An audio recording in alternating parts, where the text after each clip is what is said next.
Hello and welcome to 11.5. So this section is totally different than most of the rest of this unit. So we're looking at different types of graphs. So linear, quadratic, and exponential. First section of this notes, we're going to get some points to graph and we're going to have to figure out which type of function it is out of those three. The second half of the notes, we're going to get a table of numbers and then we're going to have to figure out which function it is. So it's going to go pretty quick, and most of you will find this not super difficult. Obviously, a linear has the word line in it, so it just means a straight line. Quadratic is what we've been talking about for the last couple of units. It's always a U-shaped graph, so it either look like this or it might look like this. Exponential, it's that smooth curve. It's not a U, it's not a line. It's kind of in between these two. It's just a curve. So getting to example 1. So I'm going to make some lines through here. So 0, 0, we'll go right there. 1, 1, I go right 1, up 1. Negative 1, negative 1/2, go left 1, down 1/2. And then 2, 3, so right 2, up 3. As you can see, I can't really make a straight line that goes through all these points, so it's not going to be linear. It doesn't look like it's going to be a U shape because we would only have one side of the curve. If I connected these, it would look something like this. So to me, that is an exponential graph. So that function is exponential. Now the next one, I'm going to make my little x-axis and y-axis. And then let's graph. So negative 3, 6. So I go left 3, up 6. I'll be somewhere up here. Negative 1, 0, I go left 1. 0, negative 1, I just go down 1. And then 1, negative 1.5. So right about there. So again, it doesn't look like it's going to be a quadratic based on the points they gave us. It's definitely not a line because I can't draw a straight line through it. If I connected them, it would look like this. And if it keeps going the way it's going, it would probably look like this. So it's not a U shape, it's not a line. It's a smooth curve though, so it's exponential.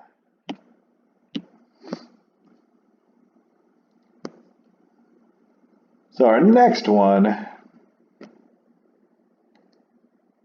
let's see, I want to make the y-axis or the x-axis down here. The y-axis can still go down the middle.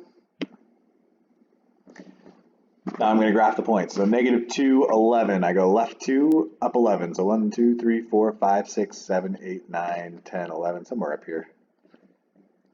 Negative 1, 5. So I go left 1, up 5. 1, 2, 3, 4, 5. 0, 3. So just up 3 and then 1, 5. So right 1, up 5. So it looks like I'm starting to form a little U shape here. So if we got some more points, it would probably start to go like that. So if it's a U shape and it's symmetrical, it's definitely quadratic.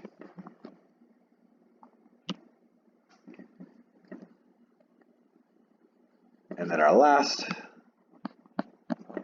graph, we have negative 3, 8. Actually, I'm going to move this axis down a little bit. Put it in the same spot that I put the last one. So negative 3, 8. So I go left 3, up 8. 1, 2, 3, 4, 5, 6, 7, 8. Negative 1, 6. So left 1, up 6. 1, 2, 3, 4, 5, 6. 0, 5. 1, 2, 3, 4, 5. 2, 3. And then 3, 2. So as you can see, these are all in a straight line. So this is a linear function. So moving on to the next page. So here's a little rule to figure out just from a table what type of function is, or what type of function the table is representing. You can read through that if you like, but I'm going to go over it right here.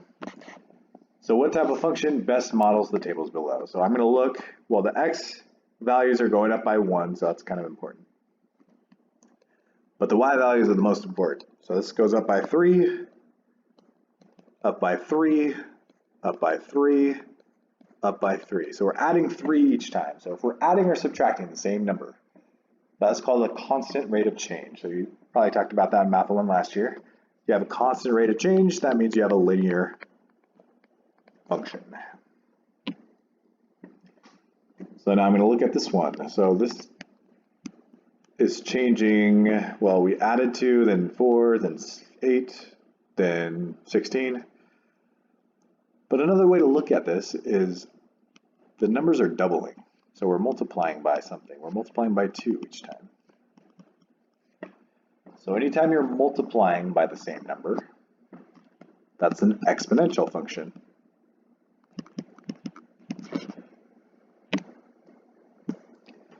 And then finally, this last table, it's kind of weird.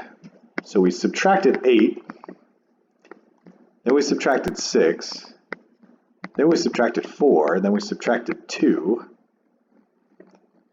So we're not multiplying or dividing by any number, so it's not exponential. It's not the same number every time, so it's not linear. So it probably means it's going to be quadratic. But why is it quadratic?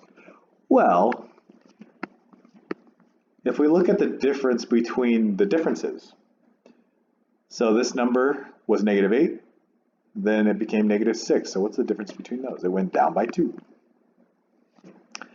It was -6, then it was -4, so that went down by 2. And then -4 to -2 went down by 2.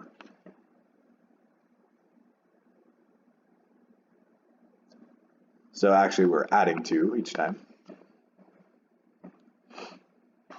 So the second difference right here are all the same. We're adding 2 each time to the differences.